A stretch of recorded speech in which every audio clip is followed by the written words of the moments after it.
E aí, meus jovens, tudo bem com vocês? Sejam muito bem-vindos para mais um Minuto Jovem Podcast. É isso aí, do meu lado aqui, o Marcão. E aí, galera? Marcão? Marcão. Na escola é o quê? Marquinho. Na escola eles se chamam de meu bem, né? Você foi professor dele, é ou não é? Não, na época era Marquinhos. Era Marquinhos. Minúsculo, bobo. Minúsculo hoje em dia tá assim. Hoje é o meu bem. Hoje é legal. E hoje a gente tem, apresenta aí, cara. Você tá familiarizado já? Agora, hoje eu posso falar que a gente tá aqui com um convidado muito especial. Sim. Que Obrigado, é um dos Marquinhos. melhores professores que eu já tive na vida, cara. Um grande Flávio de história. É isso. Obrigado. Agradeço demais pelo convite. Me sinto lisonjeado com tal situação e vamos colocar essa conversa em dia aí, né? Vamos falar aí sobre história, educação e até mesmo um pouquinho sobre o que está acontecendo hoje mesmo. É isso aí, antes da gente prosseguir, eu preciso falar dos nossos patrocinadores. Bom, Tinalto Comercial é nosso patrocinador aqui no Minuto Jovem, então se você quer fazer uma reforma aí na cor da sua casa, na pintura, fazem também cimento queimado, que tá na moda, tá super tendência, cimento queimado na parede. Geralmente, antigamente era no chão, né, cimento queimado, É verdade. por necessidade, né? A galera não tinha condição de colocar um piso, fazer o cimento queimado. Hoje virou uma parada de estética, né, legal.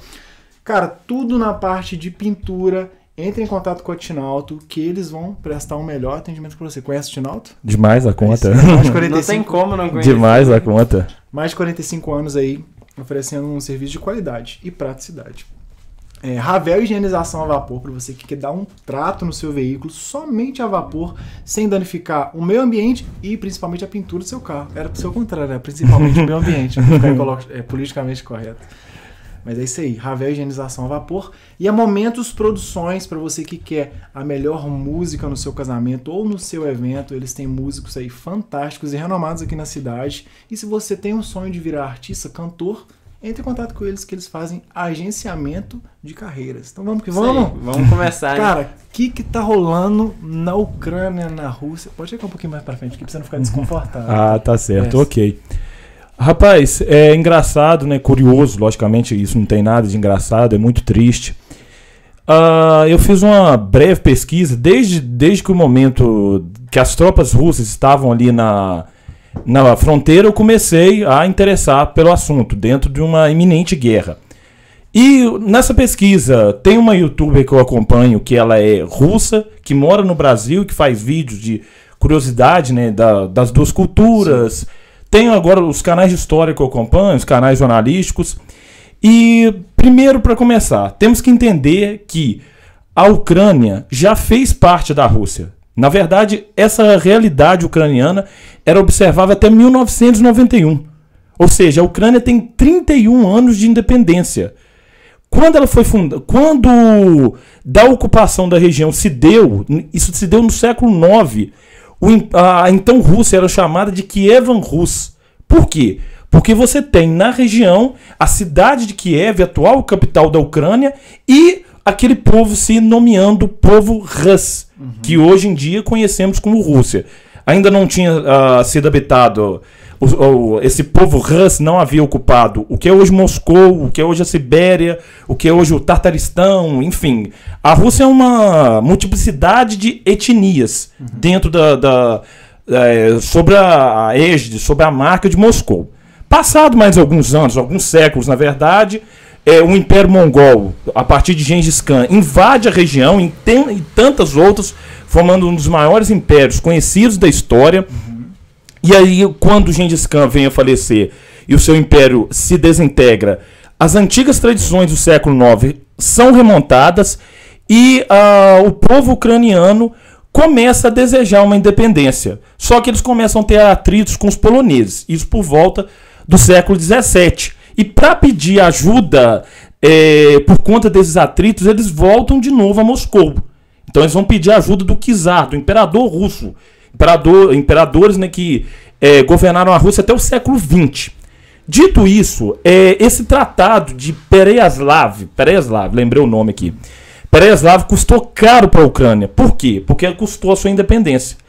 E o século XIX, já cortando para outro momento, o século XIX, é um momento do romantismo e das nacionalidades. No século XIX nós temos a unificação da Itália, a unificação da Alemanha e outras nacionalidades querendo uma bandeira, um governo próprio e uma língua própria, típico da política das nacionalidades, entre elas a Ucrânia. No século XX, com a crise do czarismo, do Império Russo, que levou à Revolução Russa de 1917, a Ucrânia também tenta a sua independência.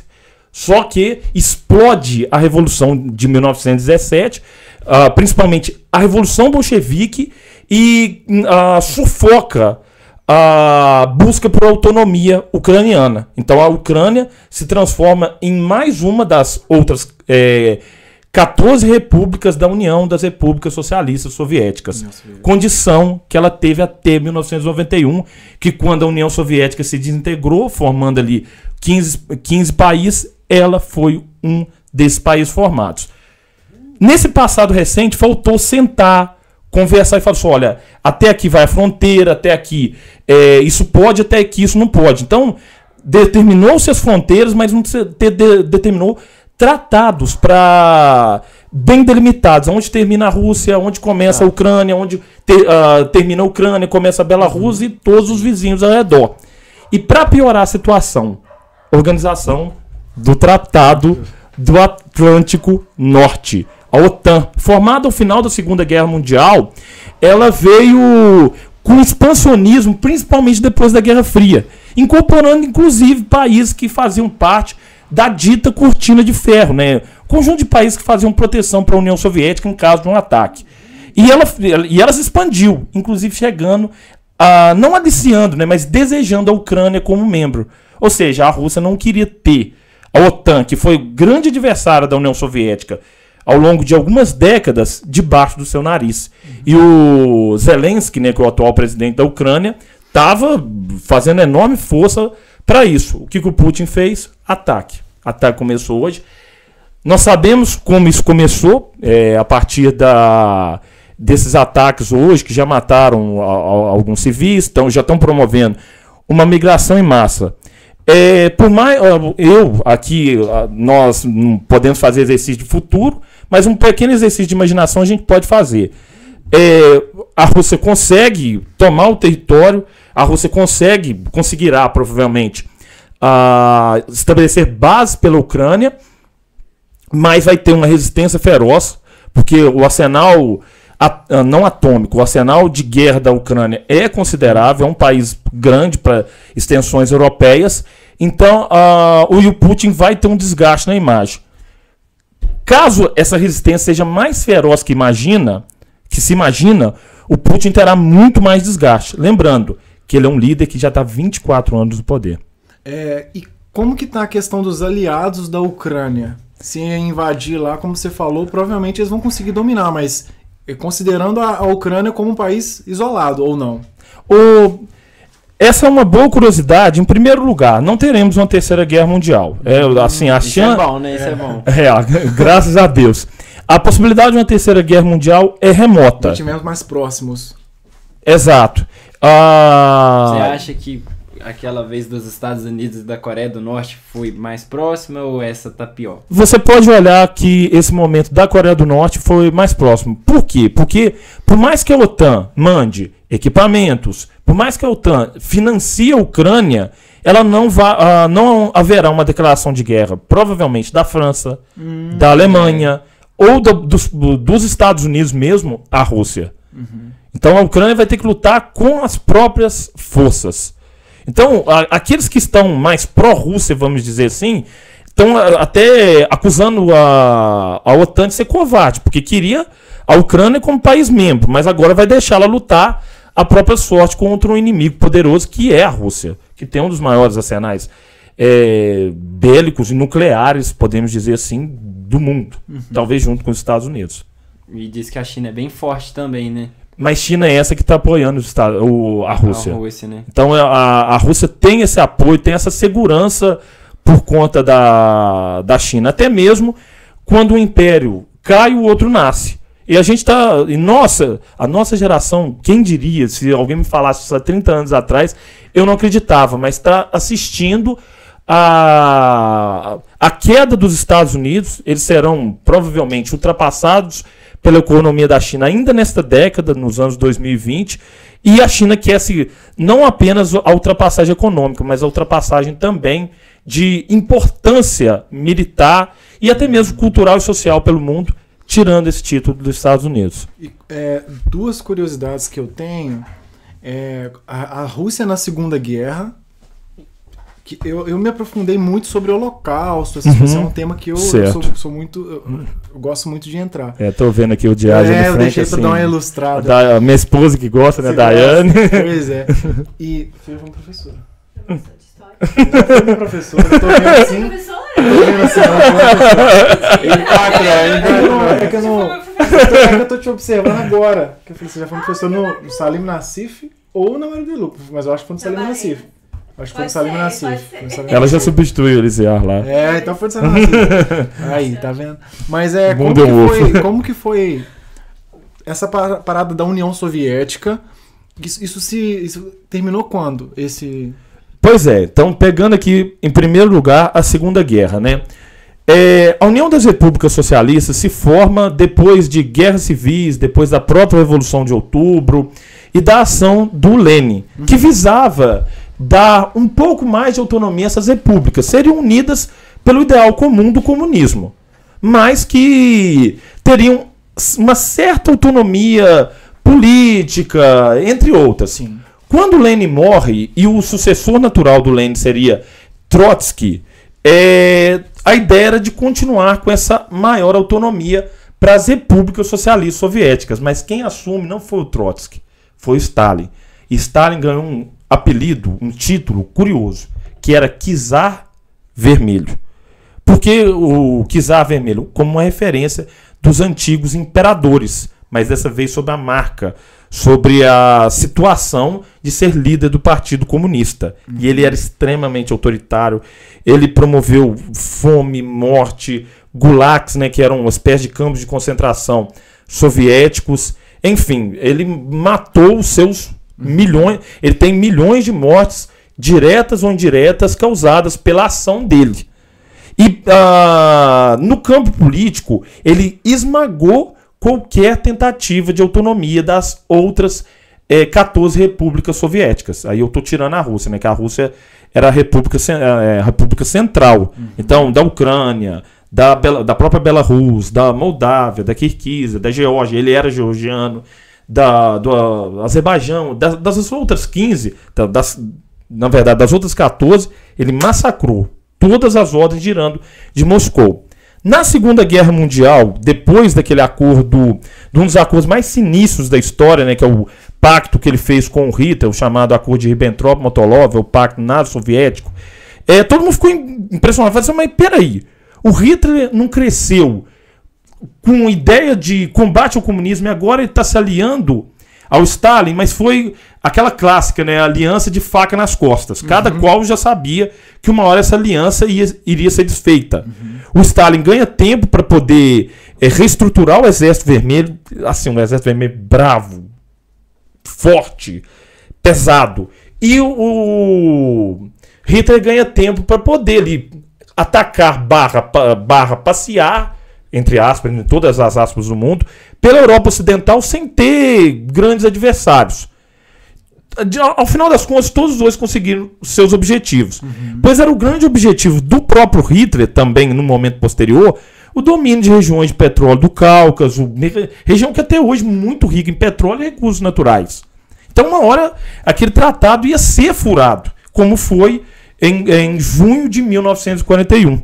E aí chama do que quiser, chama de destino, Deus, eu chamo de Deus, porque foi um milagre todas as tropas alemãs terem sido uma invasão com mais de 3 milhões de soldados ter sido barrada. E detalhe, ela era para ter acontecido em maio de 1941. Graças a uma ajuda que o Hitler vai dar para o Mussolini, que estava tendo problemas na Grécia, ele teve que, como eu posso dizer assim, adiar essa invasão em um mês. E aí foi o suficiente para as tropas russas resistirem no primeiro momento e o frio começar a bater forte e o próprio Exército Vermelho começar a se reequipar. Sim. E eu gosto de fazer uma comparação quando eu trabalho com a Segunda Guerra Mundial, que é o seguinte: quem viu Rússia e Espanha na Copa do Mundo, ó, fala assim, nossa, tá viajando. Como é que eu faço essas viagens em sala? Tem que fazer. Viu o quanto que o russo é bravo. Eu achei aquele jogo fantástico. Eles enfiavam a cabeça no pé dos outros para ganhar bola. Resumindo, vocês são assim dentro de um campo, imagina um campo de batalha. Russo é bem doido mesmo, né? Exatamente. Eles são pesados, são bravos mesmo. Demais também, né? Numa guerra eles lutam demais da conta. E na Segunda Guerra Mundial a sorte não, né? A situação do jogo muda, principalmente quando a produção industrial da guerra, que estava ali localizada atrás da cadeia dos Montes Urais, uma cadeia de montanhas muito famosa na Rússia, começa a chegar toda essa produção industrial. E o Exército Vermelho, parte dele estava sendo preparado ali, os alemães não aguentam a resistência a Stalingrado. Foi uma das coisas assim, mais surreais de toda a história das guerras humanas que aconteceu ali em Stalingrado, com os milhões de mortes. O general Zhukov, né, eu lembro disso, de uma citação que fizeram a ele na Casa de Papel. A ideia era: luta, primeiro defende a cidade, depois defende um bairro, depois defende a rua, depois defende a casa, depois defende o cômodo, depois defende o metro quadrado. Vai fechando. Exato, isso. Em Stalingrado, até hoje, alguns amantes da Segunda Guerra Mundial chegam na beirada, hoje não mais Stalingrado, Volgogrado, pega um pedaço de terra e fala assim: isso aqui aconteceu uma das coisas mais surreais da história da humanidade. Que louco, né, cara? Mas sobre o comunismo, geralmente o comunismo, ele é... Quem idealiza o comunismo é o povo ou são os líderes de um país, de uma nação? Porque o comunismo foi muito forte nessa época, né? A ideia comunista. Se você for ver, aí vai de autor para autor, de concepção para concepção. Até a Segunda Guerra Mundial, o comunismo foi uma força isolada na União Soviética. Então, você tem crescimento de partidos comunistas. Primeiro, a história do comunismo aqui eu não vou adentrar muito, porque seria coisas para N vídeos, né? Mas é pensado ali pelo Karl Marx, a partir de uma sociedade sem classes, a partir da luta pelo proletariado. Lembrando, Marx está escrevendo em qual momento da sociedade humana? Segunda Revolução Industrial, superexploração do trabalho, falta de direitos básicos a esse trabalhador. E lembrando, eu lembro de aqui uma fala de um ex-professor que eu tive na universidade, cara fera demais, professor Gerson Boechat. O comunismo tem uma vertente romântica, mas isso é pouco falado. Ou seja, você idealizar uma sociedade onde todos são iguais, onde não existe dominantes e dominados, onde não existe nem riqueza nem pobreza, mas está todo mundo no mesmo nível, é um pouco romântico. Claro, totalmente. E aí, Marx fez leituras muito boas do que é o capitalismo, do que é a exploração do homem pelo homem, do que é o trabalho, do que é o poder da sociedade capitalista. Desde então, muitos começaram a adotar como aquele manual de bolo para revoluções. Digamos assim, né, começa um choque entre os ideais revolucionários da França de 1789 e os ideais revolucionários marxistas, estes praticados na Revolução Russa de 1917. E aí eu li num livro outro dia que nos diz: a queda do Muro de Berlim e a desintegração da União Soviética pode ser entendida como uma vitória da Revolução Francesa sobre a Revolução Russa. Ou seja, prevaleceu os ideais ali da Revolução Francesa.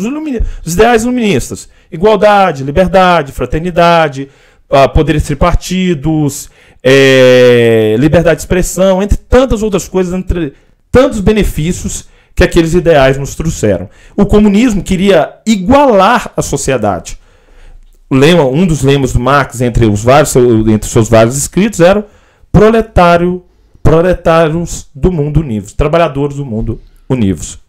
E qual que é a relação que Portugal tem com o comunismo? Porque a gente vê essas comparações, mas que o Chile, que a Venezuela e tal está destruído. Aí o argumento da pessoa é: mas e Portugal? Mas Portugal é governado por um partido socialista. Sim. Eu sou contrário à proibição da ideia de partidos comunistas. Até mesmo porque na sua gênese, o comunismo não prega morte e segregação. Mas a gente não vai continuar isso aqui porque... O comunismo é mato de tabela. A ideia é uma coisa, a prática é outra. Se você for, por exemplo, pegar ao longo da história tivemos guerras santas. E qual a mensagem do texto religioso? Do cristianismo? Verdade. Mas é. Com certeza. Então, é lógico, eu não sou favorável, por exemplo, o comunismo tem que ser ensinado, tem que ser debatido. Agora, Stalin, Fidel Castro, Pol Pot, entre outros, esses seres são abomináveis. Porque as mãos deles mataram os seus milhões. Eles e os seus lacaios, os seus comandados, mataram os seus milhões também. Então, a ideia, na letra da ideia, não existia a pregação pela morte.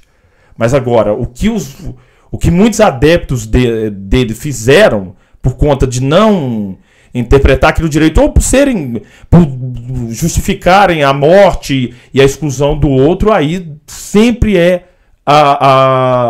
abominável. Não dá para defender. Não dá para defender. Mas o comunismo nem em Portugal não é aquela coisa. O que acontece? O conceito de esquerda e direita, vamos colocar assim, é um conceito muito volátil. Relativo também? Volátil, porque ele está em constante transformação. Perfeitamente. Eu não gosto, eu falo com os meus alunos que eu não gosto de relativizar.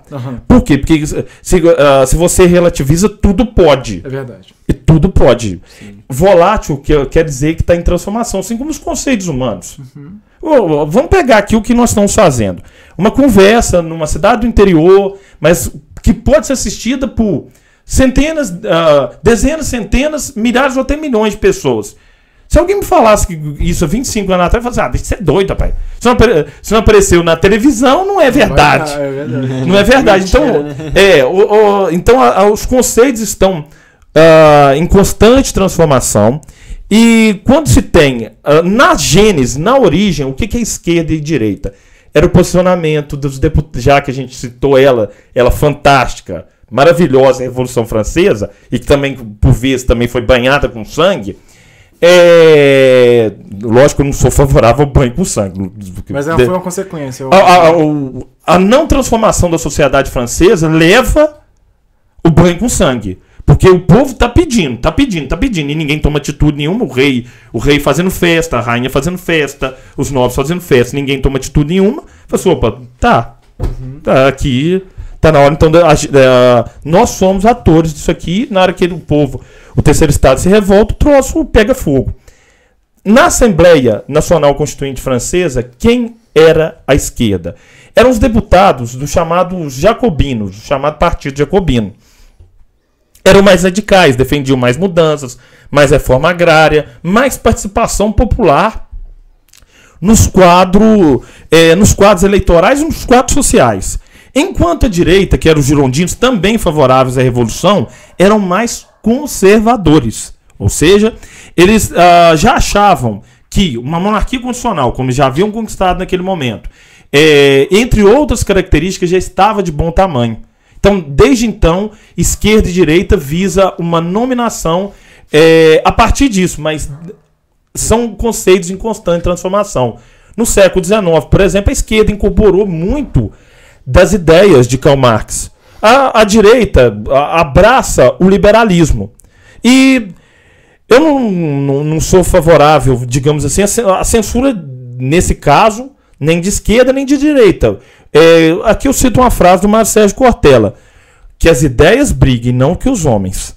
Perfeitamente. Porque a democracia envolve dificuldade, envolve pluralidade de ideias, mas ainda bem que ela tem isso, porque ela pode avançar à medida que ideias contrárias estão sendo debatidas. Mais uma coisa, por isso que eu não sou relativista. Todas as ideias, sejam elas de esquerda ou de direita, devem estar a favor da vida. Se não tiver a favor da vida, não dá para relativizar. Não dá para defender. Perfeitamente. Você citou aí e me lembrou de um debate que eu tenho constantemente quando eu toco no assunto. Eu conheci a Inglaterra de perto, tive o privilégio de ir na Inglaterra. Sensacional. E eu vejo, cara, que a monarquia lá funciona muito. Por quê? Curioso, estava falando isso com uma das turmas que eu trabalho, né? Você tem a Inglaterra foi uma república entre 1649 a 1660, com Oliver Cromwell.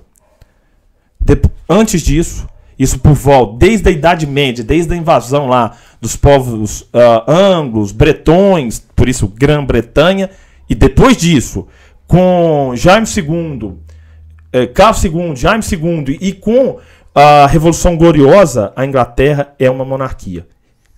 Só esses 11 anos de período republicano. Sim. Agora, quando se fala na monarquia inglesa, ela tem ali mais de 300 anos de constitucionalização. Uhum. Então, a ideia do rei reina, mas não governa. Clássica. Ali quando eu trabalho com a Declaração dos Direitos. Não dá para falar que a Rainha Elizabeth, a Betinha, né, ela é uma mera figura decorativa. Imortal. Ela é imortal. A gente pode falar que ela é imortal, mas a gente não pode falar que ela é uma mera figura decorativa. Ela promove campanhas, ela promove ações. Os presidentes dos Estados Unidos, os primeiros ministros da Inglaterra conversam, sentam à mesa com ela. Uhum. Mas ela reina, mas não governa. Ou seja, Pode falar? Não, é isso aí. Ela não tem o poder de decisão. Quem toma as decisões é o parlamento atualmente pela figura a partir do primeiro-ministro, no caso, Boris Johnson. Mas ela é uma figura importante na Inglaterra? Ela é. E a Inglaterra, a monarquia inglesa dá certo porque as instituições lá são bem consolidadas. Existe ali um longo histórico de valorização dos ideais liberais pós-Revolução Gloriosa. Mas existiram lutas também em prol de trabalhadores que visavam melhores condições de trabalho, mas isso não alterou sensivelmente a Inglaterra depois da Revolução do século XVII. Depois que eles passaram, tiveram ali 3 momentos da sua revolução, né, que eu considero 3 momentos. A Revolução Puritana, essa foi violenta. O protetorado de Cromwell, que o Cromwell surge dentro da Revolução Puritana, e a Revolução Gloriosa, que termina com o poder absolutista e coloca o poder real como, melhor dizendo, o poder parlamentar sobre o poder do rei. Mas não tirou o rei, eles só adaptaram a uma nova função. Holanda tem, Suécia tem, Espanha é monarquia. Nossa, a Espanha. Sim, ainda? a Espanha é. A Espanha, depois do franquismo, né, isso por volta dos anos 70 que ele caiu, eles chamam o rei novamente, mas naquele mesmo sistema. O rei reina, mas não governa. Os defensores da monarquia do Brasil, eu tenho até um aluno que defende a família real, que é monarquista, vem falar que a monarquia traz estabilidade. Mas eu falo, instituições bem consolidadas trazem estabilidade. Sim, os Estados Unidos nunca tiveram monarquia, mas desde a sua fundação, lá, um presidente sai, o outro entra. Um presidente é eleito, o outro entra. Uhum. Se é reeleito, ocupa os 2 mandatos e não quer mais saber de candidatar mais nada. Ele ajuda no partido. Vou dar um exemplo mais próximo a nós. Barack Obama. O Barack Obama é novo. O Barack Obama tem menos de 60 anos de idade, salvo engano. E pergunta se ele quer candidatar a presidente dos Estados Unidos de novo. Não, ele não quer. Cansou, né, mano? 2 mandatos. Você compara as fotos dele quando ele chega e quando ele sai, tá cabelinho preto, bem arrumadinho, poucas rugas. Chega 8 anos depois, parece que passaram ali 20. Pelado. Parece que foi atropelado. Pô, uma carreta. E nesse caso aí, não, né? Mas historicamente, como que os dados de reeleição, por exemplo, de presidência nos países? Nos Estados Unidos. Cara, nos Estados Unidos, eu tenho que contar outra história aqui. Bora. Quando Aulas. Aulas e aulas, né? Os meninos vão olhar, meu Deus, a gente não aguenta mais ir dentro de sala de aula. Mas um bom convidado é o convidado que te deixa olhando assim. Quer falar? Não deixa ele falar. Deixa ele falar, né? Ele é a estrela. Poxa, que isso. Obrigado. Na origem, o George Washington foi do general que comandou as tropas ali em prol da independência. Quando ele saiu, quando a independência é efetivada, assinada os tratados e até mesmo a Constituição americana é proclamada, é promulgada, a única deles até hoje, lembrando, eles não tiveram mais nenhuma, tiveram as emendas, dando mais poder para os estados, mas tiveram uma. Salvo engano, o Brasil está na 8ª. Depois eu faço essa conta aqui. Tá.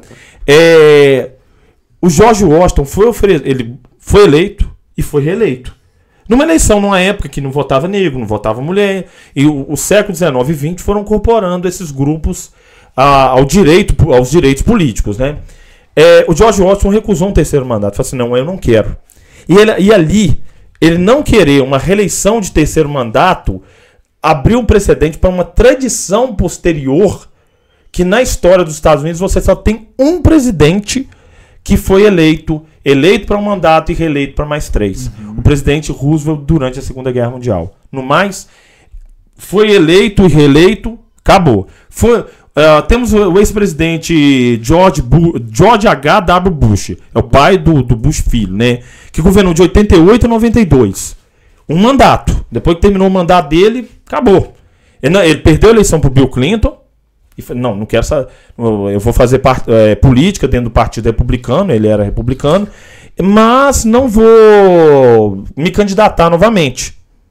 Entre vários outros, Jimmy Carter, Partido Democrata, eleito para um mandato só, perdeu a eleição, não vou mais mexer não vou tentar. E assim, eu acho bacana isso, que é uma tradição pesada lá. E movimenta, né?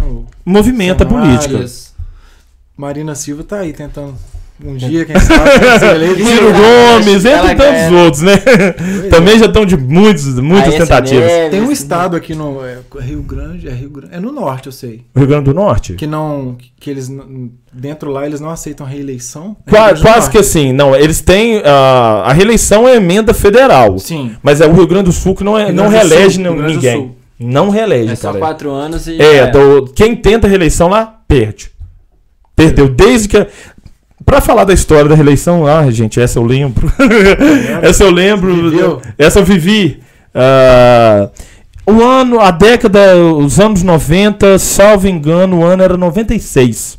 Quando o ex-presidente Fernando Henrique Cardoso aprova a emenda da reeleição. De olho na popularidade, que estava boa. Depois ali da criação do Plano Real, que estabilizou a economia, que acabou com a inflação. Ninguém aqui, com exceção da Daiane, lembra da inflação. A Daiane deve lembrar levemente. Eu lembro alguma coisa. Mas a minha mãe falava pra mim, assim, meu filho, vai lá e compra um refrigerante, um pão, um suco, um leite, antes que o preço suba. Bolsa de valores. Antes que o preço suba. Então era aquela coisa que você saía correndo, criança, eu tinha ali meus 6, 7, 8 anos, e saía correndo para pegar aquele produto tentando a um preço mais baixo. Porque os preços subiam diariamente. Em alguns momentos da inflação, 2 vezes por dia. Que loucura. E aí aproveitando desse momento, o Fernando Henrique foi o ministro da Fazenda, que reuniu um grupo de economistas e criaram um plano real que acabou com a inflação. A partir das políticas que até hoje são praticadas pelo Plano Real. E aí nisso ele pegou a popularidade de ter sido o pai do Plano Real durante o governo Itamar Franco e é eleito. E o seu primeiro governo vai bem, o desemprego está mais baixo, o pessoal está consumindo, a vida estava bem. Eu lembro que eu ganhei meu Super Nintendo nessa época. A história do videogame. Gente, aquele era bom demais. Bom, eu sou fã do Super Nintendo. Mas voltando aqui, aí ele vê que a popularidade está bem e passa a emenda da reeleição. Ele acelera, mas é dos 220 ela. A emenda da reeleição é aprovada, ele se candidata de novo em 1998, é reeleito e desde então todos os que ocuparam o Palácio Planalto têm tentado reeleição. Nenhum virou e falou assim, o mandato tá bom, vou terminar por aqui. Sempre tem tentado. Sempre tem perdido também. Cara, não. O Lula foi. Ele foi reeleito, o Lula foi reeleito. O PT ficou 15 anos? Há 13 anos e alguns meses. E a Dilma foi reeleita. Mas no segundo mandato dela, ela foi empichada, né? O segundo presidente da história, o segundo ocupante do cargo de presidente da história ser empichado. Primeiro, Fernando Collor de Mello. Na presidência, a reeleição é... Piada, né? A Dilma reeleita. Pois é. Parece piada. A Dilma ela não estocou vendo. Ela não estocou vendo. Não conseguiu. Tá, eu acho que a solução é a Marina mesmo, hein? Esse ano tem, né? Esse ano tem. Ô, complicado. Toda eleição a Marina tá aí. Tá. Marina é onde nós mas eu acho que eu tô. Ela tem se movimentado pouco. Eu acho que ela não deve vir, não. Acho que a cacetada que ela tomou em 2018 mexeu com ela, bobo. Ela ficou até do Cabo Daciolo. É isso que eu ia falar. E o Cabo Daciolo? Será que ele vem, né? Não, ele não vem, já falou que não vem. Ele já falou que não vem. Não, ele era peça, cara. O Cabo Daciolo é... Eles fizeram um jogo, Daciolo Second Turn. Cara, você chegou a ver? Não cheguei a ver, não. Daciolo Second Turn. A tradução é Daciolo segundo turno. Era ele, aí ele correndo assim, ó. No meio, tipo GTA. Era um GTA. Aí ele chega e pra você adquirir poderes, é só ele distribuindo Bíblia na rua. E quando você distribui 100 Bíblias, você desbloqueia o especial. E aí ele faz tipo um Kamehameha. Glória a Deus. E solta um raio assim, cara. Mas ele era peça demais, cara. Ele era engraçado demais. Mas ele já falou que não vem... é inegável, eu pretendo não estender esse assunto, mas falta uma renovação de lideranças no Brasil. Isso é visível, é latente. Os governantes. A própria sociedade brasileira, né? Lembrando que os políticos não são içados direto de Marte para cá. Eles são frutos de uma sociedade, com os seus conflitos e suas solidariedades. E a sociedade brasileira tem... depois do período de redemocratização e depois de algumas pancadas que ela sofreu de 88 para cá, vamos pegar a data da Constituição, ela tem sentido o golpe. As pessoas não têm vontade de participar da política. E aí fazer política não é ocupar uma vereança, um cargo de prefeito, presidente e tudo mais, mas é atuar para melhorar a vida na comunidade. Até a velha liderança chamada presidente de bairro, hoje em dia você não escuta. Não tem mais isso, cara. Mas falar isso. Tem. Aqui tem. Aqui tem? Eu não sei quem é, mas tem. Aqui na rua tem. Porque, assim, a galera que tá desanimada é a galera que quer ver mudança em alguma coisa. Quer tentar algo novo. Só que o brasileiro já tem um político de estimação. Tanto de um lado quanto do outro. Então eles sabem que, por exemplo, vamos votar na Marina pra ver o que vai dar? O que vai fazer? Não vai ganhar. Mas você tem que votar naquele que você acredita ser o melhor. O primeiro turno é para isso. Então, eu, por exemplo, eu tenho meu candidato de primeiro turno e eu não abro mão. Eu não vou mudar de ideia. Porque eu acompanho ele há mais tempo, porque acredito nas propostas, porque eu acho que está preparado para o governo. Mas, por vezes, nós olhamos muito o que vem de cima. Mas, pessoal... Quando a gente tem uma sociedade no qual a democracia deixa de ser representativa ou é acoplada, somada a uma democracia participativa, a sociedade melhora por si. Deixa eu dar voluntária, a galera gostar de conversar, de trocar ideia, debater. De promover eventos sociais, um jogo de futebol, um jogo de basquete, uma vida na comunitária, não é que a coisa espera. E o político vai vir aqui resolver.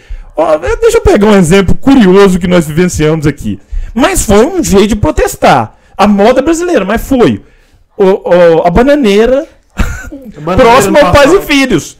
A autoridade pública não toma medida nenhuma.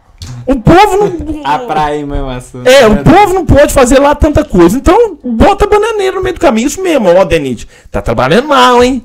Denite, isso aqui tá furando o pneu do povo. Olha, mas já que vocês não aparecem aqui nem pra fazer nada, então a gente vai botar... Vamos colocar mais bananeira. E tiram. Toda semana tira e vai lá e põe a bananeira. Se tivesse essa ímpeto pra refazer esse asfalto que tá insuportável, Ele cheira uma bananeira, mas não coloca asfalto. Não coloca. Não, aquilo ali já passou da época de consertar. Aquilo dali é. Aquilo dali é.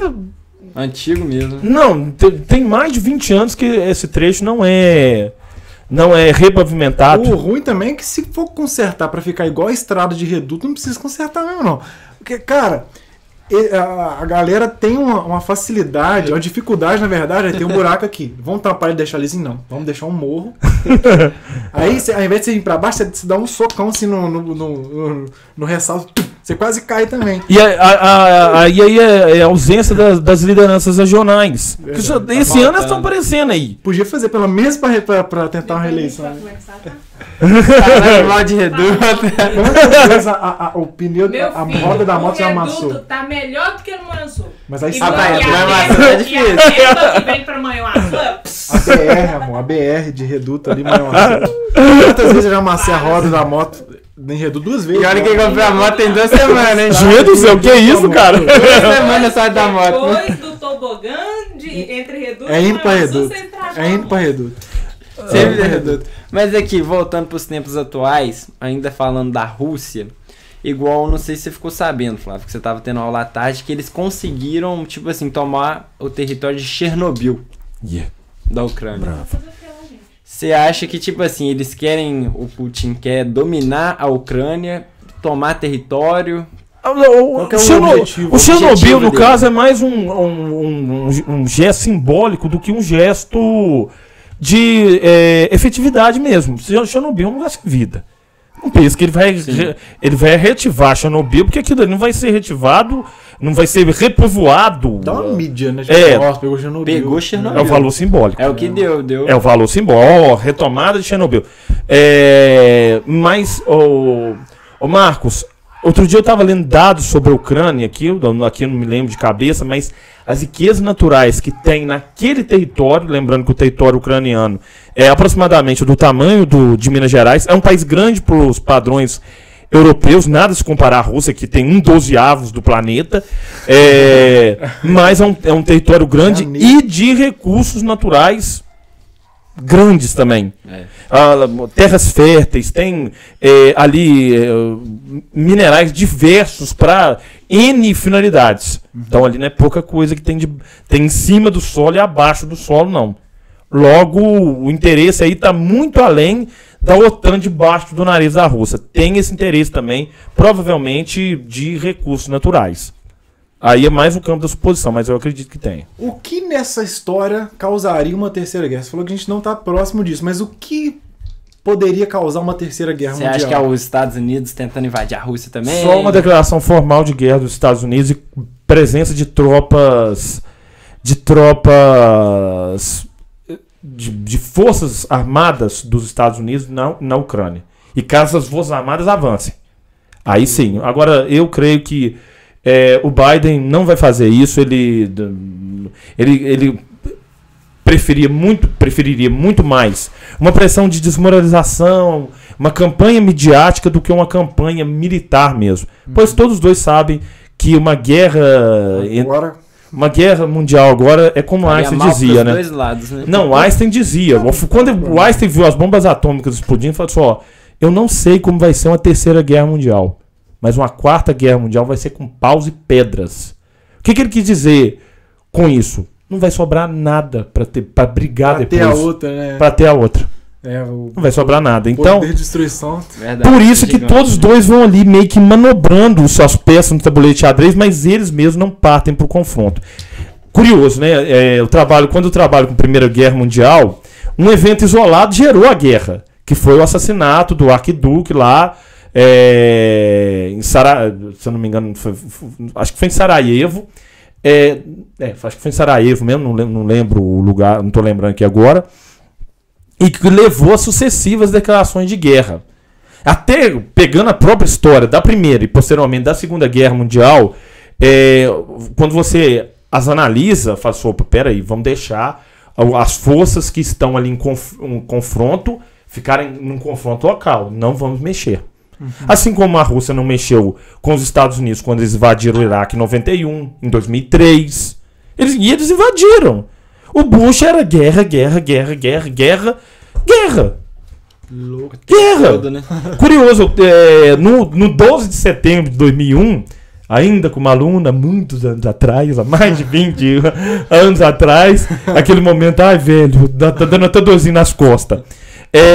Eu estudava lá no Polivalente, tava no 2º ano, cara. Nossa, não tinha nem acabado a escola. Eu fui chamado para falar sobre a situação o que aconteceria Nossa. depois. Você pegou um link que eu queria fazer, vai. No depois. E o conhecimento de história é sempre aquele conhecimento pós-gnóstico. Então, quando você analisa, por exemplo, Independência do Brasil, você analisa o início, o meio e o fim dela. Segunda Guerra, o início, o meio e o fim dela. Invasão da Rússia. A gente pode fazer uma análise de antecedentes e até o início. E tudo que eu disser aqui vai estar no campo da especulação. Todo mundo pode falar assim, nossa, você errou feio, hein? É verdade, eu não tenho aqui uma bola de cristal na mão e tá fazendo, olha, vai acontecer isso e aquilo. Não, é só expectativa. Especulações. Agora, Exato. uma coisa que me veio em mente aqui agora é que eu não tô ouvindo falar mais nada do Afeganistão. O Talibã tomou. Isso também é uma continuação dessas... Uma expectativa que pode acontecer na Ucrânia também é essa. Enquanto existir tropa russa armada, equipada, dinheiro, eles mantêm a ocupação da região. As tropas russas saírem, os grupos que ali estão voltarem. Lembrando, a Ucrânia vive numa guerra civil desde 2014. Houve um cessar-fogo, essa guerra civil promoveu em torno de seus 14 mil mortos. Então a Rússia pegou o que já estava aceso e jogou gasolina em cima. Aí lascou. Aí explodiu, né? Você acha que o que o Trump fez, de certa forma, foi... Como que eu vou expressar o que eu tô pensando? Foi beneficente, digamos assim, nesse período que ele conseguiu, de certa forma, manter uma paz, alguma coisa, ou você acha que ele só deu prazo pra galera se preparar mesmo? Basicamente foi prazo para se preparar. A ligação dele com Putin era evidente. Muito se especula do controle da Rússia nas eleições de 2016. É um desafio para a democracia do século XXI, né? O tempo aí da democracia digital, onde nós temos informações rodando numa velocidade tremenda, até por tantas vezes problemas de falsas informações, mas eu creio que o Trump não foi um agente da paz e da harmonia. Ele não foi. Foi só para dar um tempo mesmo. Exatamente. Pra preparar, né? Exato. Mas Então, você acha que se ele tivesse ganhado tinha acontecido isso assim também, ou ia demorar mais? eu acho que a ideia de expansão da OTAN, ela uma hora viria. Com o Trump, não sei, mas uma hora ela viria. Com eles as chances seriam menores. Sendo assim, nós teríamos um adiamento disso. Mas quando se fala no campo da história, você pode ter interpretações das narrativas históricas.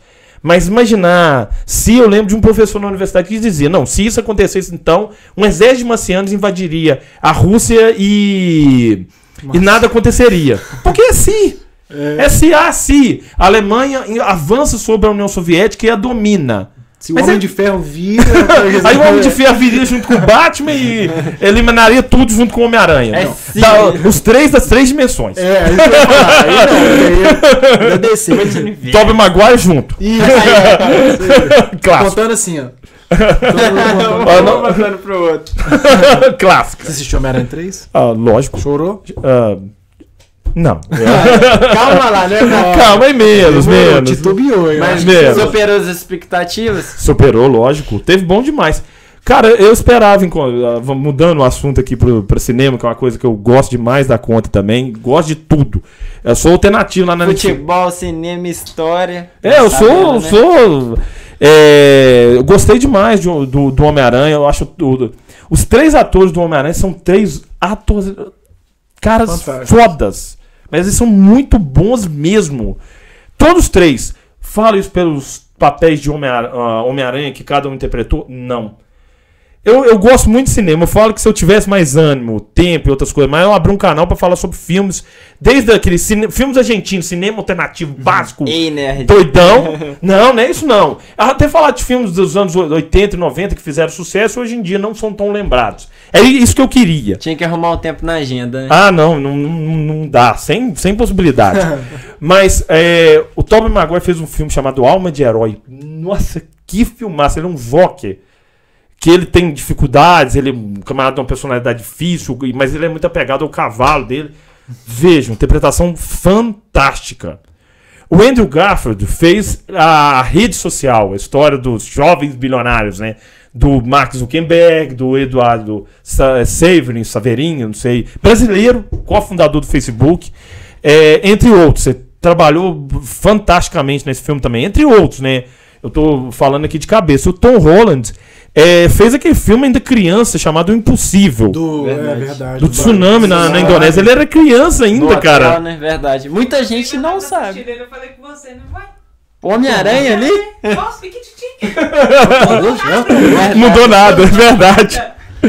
Isso é fantástico. Uma história legal sobre o Tom Holland é que quando ele tava fazendo o filme, as gravações do filme do Homem-Aranha, o primeiro ainda, eu acho que era o Guerra Civil ainda. A primeira aparição do Homem-Aranha foi no Guerra Civil.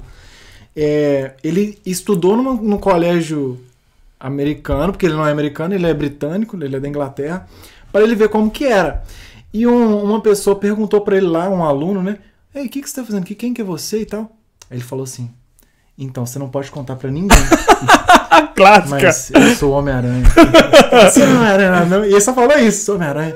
Pô, eu sou Homem-Aranha. Mas eu tô vendo no filme, pô, cara, é Homem-Aranha mesmo, hoje, cara. Podia ter pedido um autógrafo.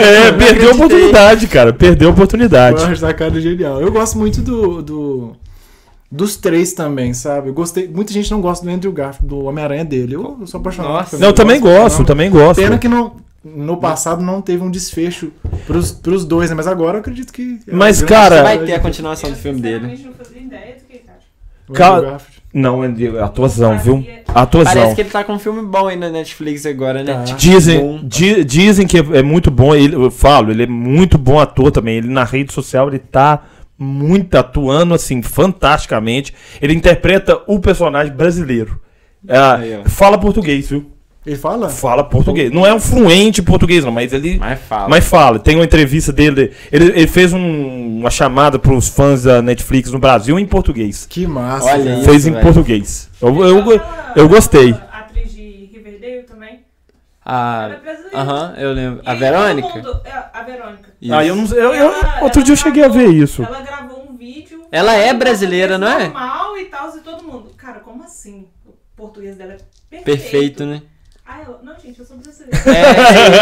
Isso. Todo mundo achando que ela não Eu era. nascida e tal, e depois os meus pais foram Para os Estados Unidos. Trollou todo Sobre isso ainda, eu nunca falei disso no canal. Mas você assistiu Breaking Bad? Não, nunca assisti, Você nunca cara. assistiu? Nunca assisti. Pô, pensei que eu conhecia de Breaking Bad. divulga aquele- Não, essa não. série pra Todo todo mundo. mundo. Breaking Bad. nada. Cara, eu nunca fui muito de assistir série. Eu tinha assistido, antes de conhecer a Sarah, eu tinha assistido Lucifer, tudo, né? Dr. House, que eu gostei pra caramba. Sensacional. Fantástico. Não, Dá Ruff um pau em Lowry. Grey's Anatomy. Putz, grila, Sério? cara. Cara, Dá. Dr. House É Brasil e Alemanha. É Brasil e Alemanha. é diferente. O Dr. House tem uma sacada fantástica. Grey's Anatomy. Ah, não. Ele tá engraçadinho. Não, você pode Edu falando mal de Grey's Anatomy. Eu não tô entendendo assim qual que é o seu Mas a problema personalidade com o Harry. dele é muito parecida com a do Walter White. É uns caras arrogantes, né? Ele é muito arrogante. Mas, cara, a Sarah me indicou Breaking Bad. Eu vi. Cara, se você entrar na Netflix agora, eu sempre, antes de dormir, eu ponho Breaking Bad. Sempre. Eu já vi, revi. Já viu a série umas 8 vezes. Já vi umas 8 vezes.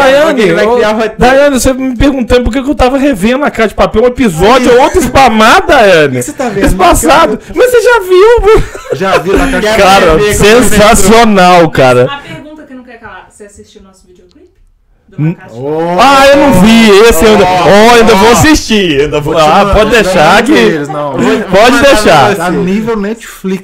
La Casa de Papel. Sensacional. Não, que série, gente. Na hora que eu terminei, eu fiquei assim... Falei assim, Gostou do final? sensacional. Eu acho que... Você já chegou a ver, né? Sim, lógico, demais. Cara, o Alex Pinha fez 33 finais alternativos. Quando ele viu, falou assim, não, isso aqui não tá bom. Poucos dias antes de fechar tudo mais, falou, não, o roteiro... Aí ele entrou com aquele final. E sensacional. Uma série que acabou fantástica. Breaking Bad acabou fantástico também. Dr. House acabou fantástica. Por quê?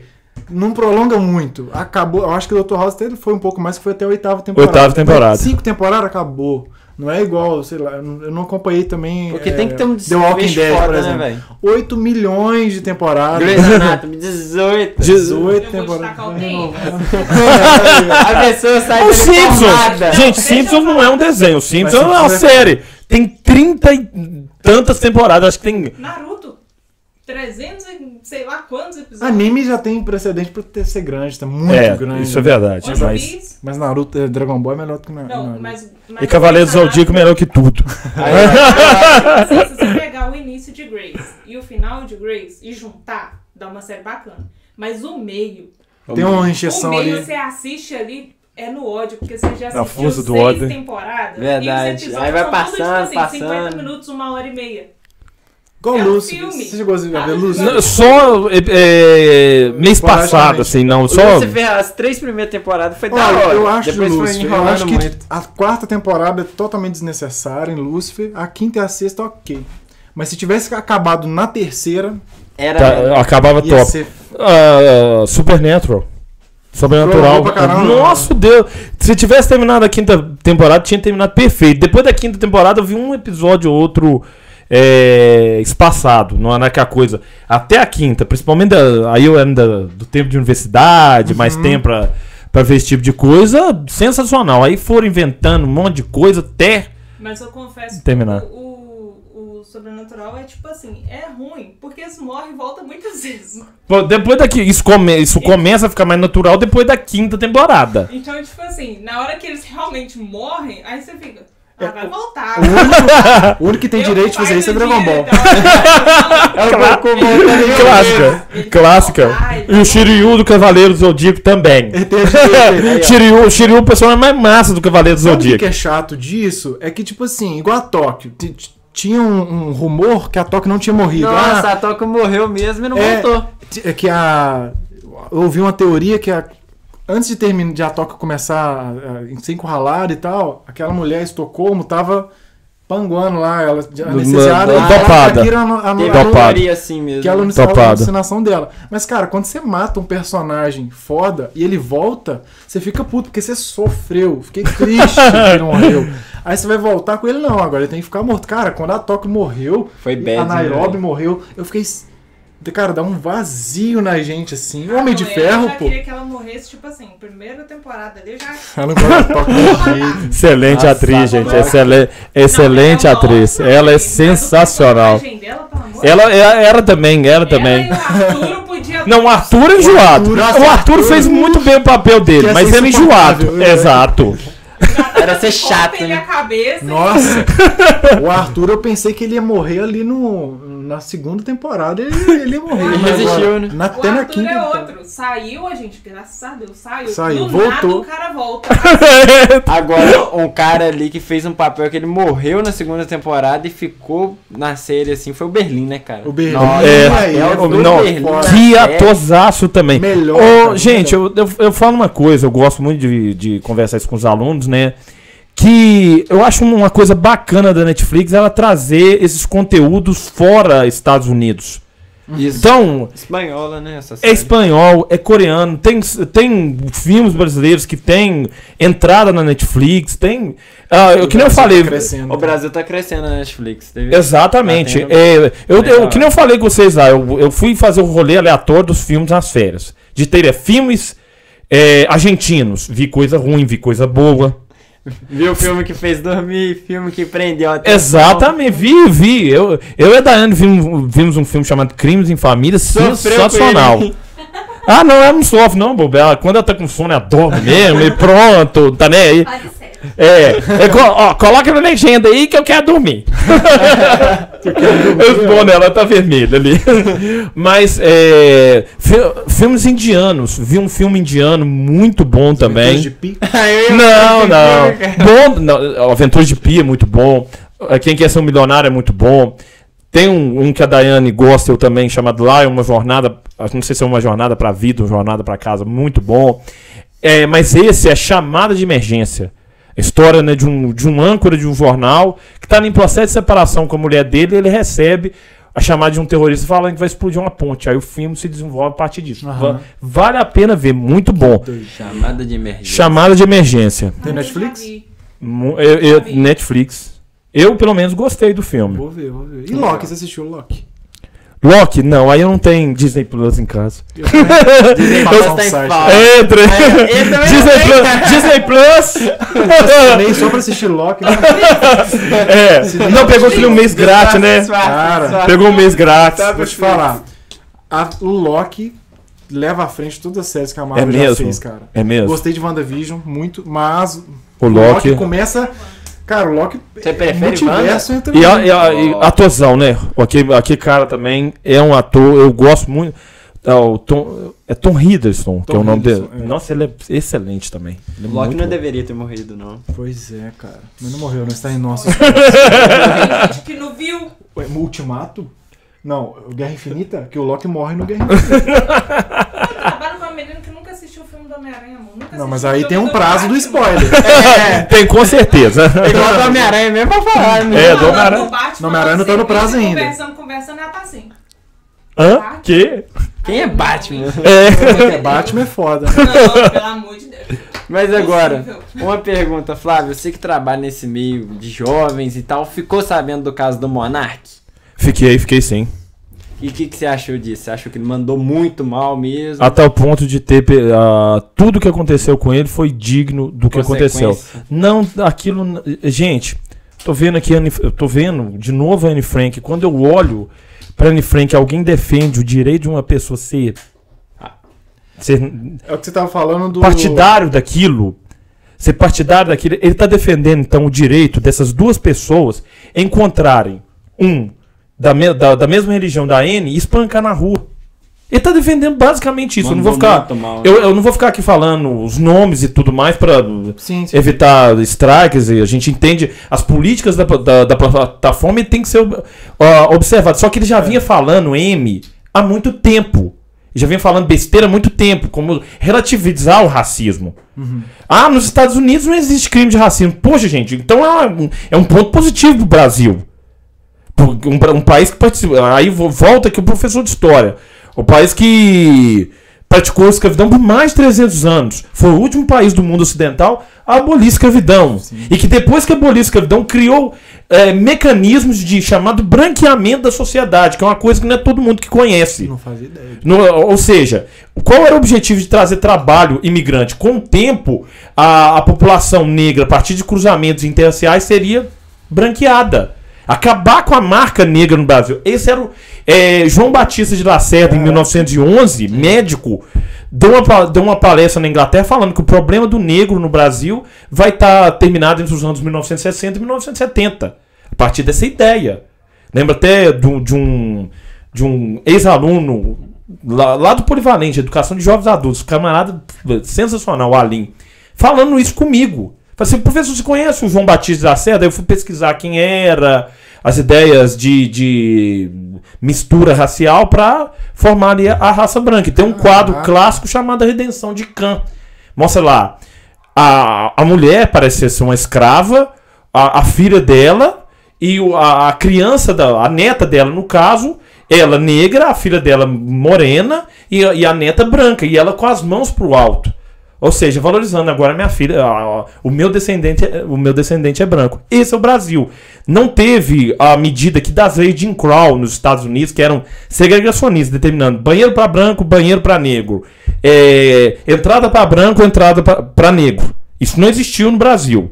Mas aqui o racismo é uma prática enraizada na própria sociedade, a tal ponto de, na década de 1920, alguns anos depois da extinção da escravidão, ser proibido a imigração de africanos para o Brasil. Isso nos anos 1920. Esse é o Brasil, gente. Isso aqui não é fácil, não. Isso aí eu sempre falo quando falo de escravidão, questão de políticas raciais, entre outras coisas, que elas são complicadas por aqui. Pois é, esse caso repercutiu muito, tem repercutido até agora. Até hoje. Infelizmente ele foi burro no comentário dele, infeliz no comentário dele, não tem como defender o que ele falou. De jeito nenhum. O cara não é nazista, né? Mas o que ele falou foi... Ele foi o direito de duas pessoas nazistas agredirem o que o nazismo é isso, gente. Que nem eu falei, o comunismo dá pra debater. Não dá pra relativizar Stalin, Pol Pot, Fidel, o próprio Che Guevara, entre outros. Isso não dá. Agora, não dá pelas práticas que eles tomaram. Mas a ideia pode ser debatida. Pode ser. Concorde, discorde, entendi. Não tem opinião. O nazismo palavras. Não, guerra de palavras. Aqui pode falar o termo? Pode falar o termo. Então o nazismo não dá para ser relativizado. Então por isso que eu falei, Marcos, no início. Não dá para. Nem tudo pode ser relativizado. Nem tudo. O nazismo. Porque na própria letra do nazismo tá lá. Hitler disse numa entrevista que mataria todos os judeus de Munique enforcados até quando as leis sanitárias, e exposeriam seus corpos até quando as leis sanitárias assim permitissem. Então quando você defende o direito de alguém esboçar essa ideia, ser partidário dessa ideia, você está defendendo então que judeus sejam mortos em praça pública e deixados lá até os seus corpos apodrecerem. É isso. Não está defendendo a vida. E aí a sociedade... mas aí é questão da intolerância. A sociedade pode tolerar tudo, menos o intolerante, porque o intolerante destrói a sociedade. Se eu não me engano, isso é Karl Popper. O próprio Hitler dava desculpas. Olha, não, eles estão me perseguindo. Olha, eles estão me censurando. Quando ele chega ao poder, ele aniquila, extirpa, acaba, elimina e tantas outras coisas que eu posso falar aqui das instituições alemãs. Eu lembro de uma vez, ainda no tempo da universidade, uma menina me perguntando: Flávio, mas por quê? Por que eles não tomavam nenhuma atitude com Hitler? Por que eles não... Por que não existia oposição? Né, por que não pararam? Não, por que não tiveram oposição? Não teve oposição ao Hitler? Simples, ele eliminou. Palavra certa, ele eliminou. Ele eliminou até partidários dele. O líder da SA, Ernst Röhm, que era líder... O que era a SA? Era aquelas tropas que marchavam, uniformizadas pelas ruas, né? Era um grupo paramilitar, foi morto um ano depois da chegada do Hitler ao poder. E ele morreu gritando: "My Führer, my Führer". É o auge da ignorância. É a palavra que eu tava procurando aqui. Cara, isso aí. Eu gosto muito desse tema. Do Holocausto. Mas é muito triste, né? Assistindo, tô vendo, estudando, vendo. Saiu até agora na Netflix. A Melhor Amiga. A gente assistiu. Nossa, Deus. Nós assistimos também. Eu e a Daiane assistimos. Melhor amiga de Anne Anne Frank, minha melhor amiga. Isso, gente, eu vou fazer um comentário aqui. Eu gosto de ler, eu sou um leitor. Tem vezes que eu tô no ritmo frenético, tem vezes que eu tô na preguiça insuportável. Eu acho que eu tô retomando o ritmo frenético, porque eu passo uns dias de preguiça insuportável. O último livro que eu tô lendo é chamado Uma Breve História das Guerras. Que pega lá, das guerras médicas na Grécia até a Guerra do Golfo na década de 90. Eu tô na parte da Guerra dos 30 anos, no século 17. Agora, eu nunca tive coragem de ler esse livro. Eu nunca. A Daiane já leu, minha esposa aqui, mas eu mesmo... Como que é? Eu acho que, assim, é muito... Tem as escritas dela. Você já viu esse... Porque essa versão aqui, ela é mais nova. Eu fico triste de saber o que aconteceu. Tem um outro também que sobreviveu ao campo de concentração. Esse, uma hora eu quero ler, porque esse sobreviveu. E ele sobreviveu para contar, chamado Primo Levi. Dizem que tem muitos livros fantásticos a respeito, fantásticos assim, né? Muito bem escritos. Sim. Tem um também que chama sobre isso. Depois de Auschwitz. Que eu já ouvi falar. Já ouvi falar? Eu acho que a mulher, ela casou com o pai da Anne Frank. O Otto Frank, né? Eles colocaram lá pra vender, colocaram lá Minha Irmã de Anne Frank. Não é Minha Irmã de Anne Frank, mas pra vender eles colocaram. Mas é um livro muito bom também, ela sobreviveu e tal. Mas, cara, muito bom o papo de hoje. Bacana pra caramba. Só fazer uma Vai pergunta. Embora. Pode falar? A suástica nazista... Deixa eu colocar pra ele. A suástica nazista, até onde eu sei, é crime você usar ela, a não ser que seja pra aula, essas coisas. Né? Você acha que a questão da idolatria, digamos assim, do Che Guevara e tudo, deveria ser também criminalizada? Olha, essa é uma boa pergunta. Mas necessariamente ela tem que ser colocada primeiro pro debate. Ela não pode ser sim ou não, ela tem que primeiro ser colocada ao debate. O Che Guevara, durante os processos revolucionários, ele promove mortes. O Che Guevara era uma definição que eu já vi, era romântico revolucionário. Não é que eu tô passando pano, não. Mas ao chegar, ele acreditava que ia mudar o mundo. E quem se colocasse na frente dessa pretensa mudança de mundo dele... Não, ele não teve essa força, não. Ele não precisou de 23 Vingadores para derrotá-lo, não. Mas ele não promoveu no sentido de genocídios, ele promoveu mortes a partir de confrontos. Então é uma coisa que antes de ser proibido ou não e tudo mais, tem que ser debatida. Agora, de Stalin... do próprio Pol Pot, que foram pessoas que promoveram morte de povos, no plural, por intencionalidade, aí sim. Aí qualquer idolatria. Por exemplo, então, já que você me perguntou sobre o Che Guevara, que é a camisa do Mao Tse Tung, hoje apropriada pelo capitalismo, também deveria ser criminalizada. Então, o capitalismo se apropria de determinadas marcas e você, por vezes, uma pessoa usa uma camisa do Mao Tse Tung, você perguntar pra ele, fala assim, quem que é esse aí? Eu não sei. Usa a camisa do Che Guevara, achei bonito e eu tô usando, mas não sabe quem é, não sabe da história. Então, antes de mais nada, se for criminalizar ou não, deve se debater. Mas o nazismo, lembrando, a Segunda Guerra Mundial é o assunto mais discutido, teorizado, debatido, filmado da história. É o elemento que gera mais produção de N meios, na sociologia, na história, na geografia, não na geografia nem tanto, mas na antropologia, nas várias ciências humanas, debate sobre a Segunda Guerra Mundial. E Hitler é a figura mais estudada de figuras históricas de todos os tempos, seguido pelo Napoleão. Então, antes de criminalizar ou não, debate-se. Porque muitas vezes a pessoa está usando uma camisa do Mao Tse Tung, bonito, ficou ali uma estampa boa, então eu estou usando. Interessante, porque esse vídeo que a gente comentou do La Casa de Papel que a gente fez, a música Bella Ciao, a gente fez um cover, eu tenho um canal de música também. A música Bella Ciao ela foi usada como símbolo de resistência na Primeira Guerra, na Segunda Guerra também. Segunda. E a gente retratou, fez uma homenagem aos judeus nesse vídeo. Eu tentei representar um judeu, fiz a marcação e tal. Não ficou muito claro, por quê? Porque eu não consegui, em lugar nenhum, alguma coisa que parecesse com o uniforme dos judeus no campo de concentração. Não consegui. Mas é difícil de achar. Não tem, cara. Nem pra representar em uma aula. Essas coisas assim da Segunda Guerra, como você falou, é muito difícil, de difícil acesso, cara. Se eu não me engano, foi proibido também. Foi proibido. Bem restrito. Não, mas proibido pra vender, mas pra representar em alguma homenagem não é. Já os uniformes utilizados, não nem pelos nazistas, mas pelos soldados alemães da Segunda Guerra Mundial você encontra. Né? Você encontra.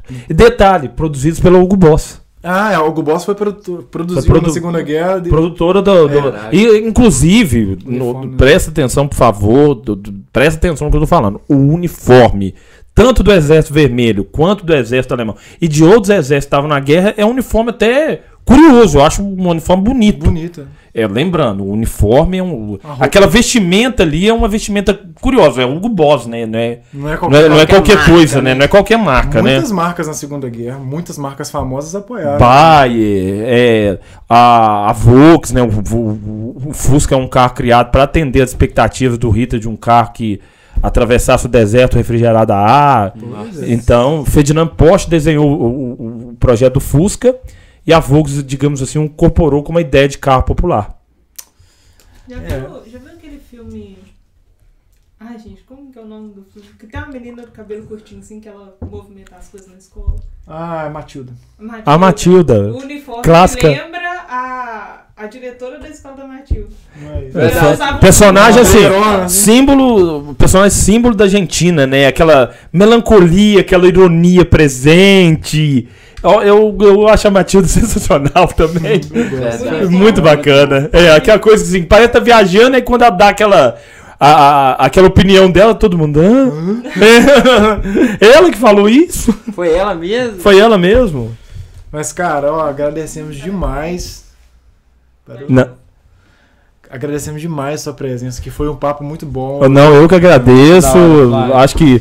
Vamos aí, pessoal. Vamos inscrever. Vamos chegar aos 1.000 inscritos. Se cada aluno meu escrever, nós passamos disso. Aí, Marcos, não me complica assim também, não. Quem passar vai ganhar ponto. Não vai... Você já reprovou por causa de meio ponto? Não, nunca não. É o contado elisiado. O coração dói nesse sentido. Elisiado por causa de meio ponto. Vai começar a reprovar. Por causa de meio ponto. Usar psicologia reversa. Ai, gente. Foi massa? Não, demais, né, cara?